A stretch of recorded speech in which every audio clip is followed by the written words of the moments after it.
Bonjour, je suis Julien Lezès, lecteur d'âme et lecteur akashique, praticien énergéticien depuis 30 ans, fondateur de l'Akasha Academy. Bienvenue sur mes discussions podcast. Profitez de ces connaissances et laissez-moi vos commentaires. La couleur qui t'entoure, ton aura, peut révéler non seulement ton état d'esprit, mais aussi la manière dont tu interagis avec le monde. Aujourd'hui, on plonge dans ce concept fascinant. Ok, c'est que l'aura n'est pas juste une idée abstraite, elle est décrite comme un champ énergétique qui reflète ce qu'on vit intérieurement, tout en étant influencé par notre environnement.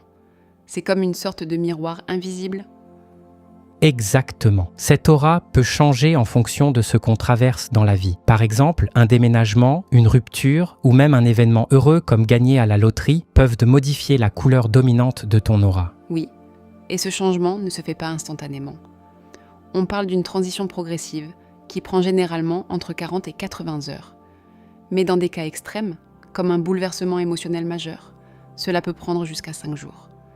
C'est comme si notre énergie avait besoin de temps pour digérer ces changements. Et ce qui est encore plus intriguant, c'est que cette adaptation ne dépend pas de nos choix conscients. Elle est influencée par ce qui nous entoure, par notre environnement immédiat. Et ce qui est encore mieux, c'est que l'aura est composée de plusieurs couches, chacune reliée à un chakra et donc à une couleur spécifique.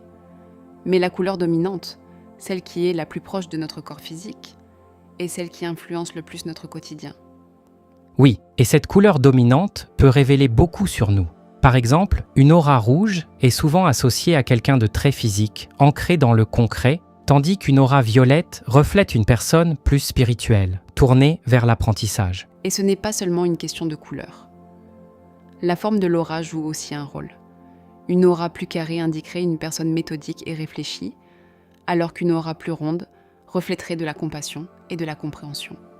Tout, même les animaux, les plantes ou les minéraux, a une aura avec ses propres nuances de couleurs. Chez les animaux, par exemple, les rouges peuvent avoir des teintes beaucoup plus subtiles, tandis que chez les minéraux, les couleurs sont plus franches et stables sur des décennies. Donc, en gros, tout a une aura et une couleur qui racontent une histoire. Et pour nous, humains, c'est une manière de mieux comprendre qui on est, comment on interagit avec les autres, et même pourquoi on réagit comme on le fait dans certaines situations.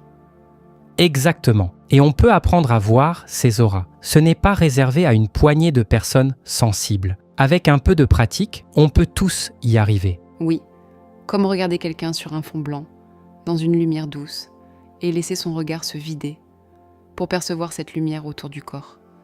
Et la couleur qui nous vient à l'esprit, c'est souvent celle de l'aura.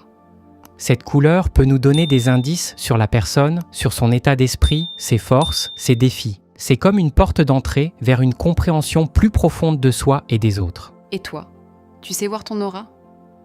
Ben oui, cela fait partie de mes compétences acquises de voir les auras des personnes. Ok, mais c'est subtil.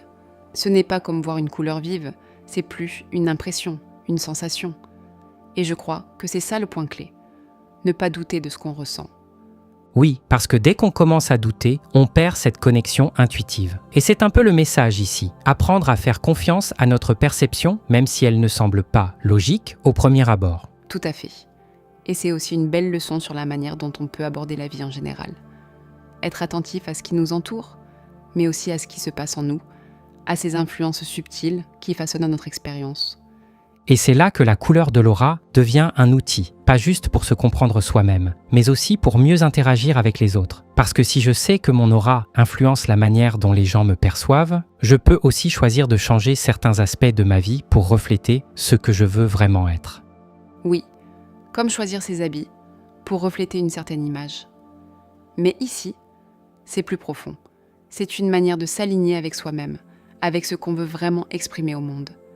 Et ça, c'est un beau message. Prendre le temps de se connecter à soi-même, de comprendre ses influences subtiles et de les utiliser pour vivre une vie plus authentique, plus alignée. Absolument. Alors, que chacun prenne un moment pour observer, ressentir et peut-être même jouer avec ces couleurs qui nous entourent. Parce que, comme on dit, la vie est plus belle en couleurs.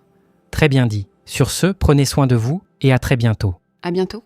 Si ce genre de sujet vous intéresse, je vous invite à rejoindre ma communauté privée, Le Refuge. Elle est totalement gratuite. Vous avez le lien dans la description.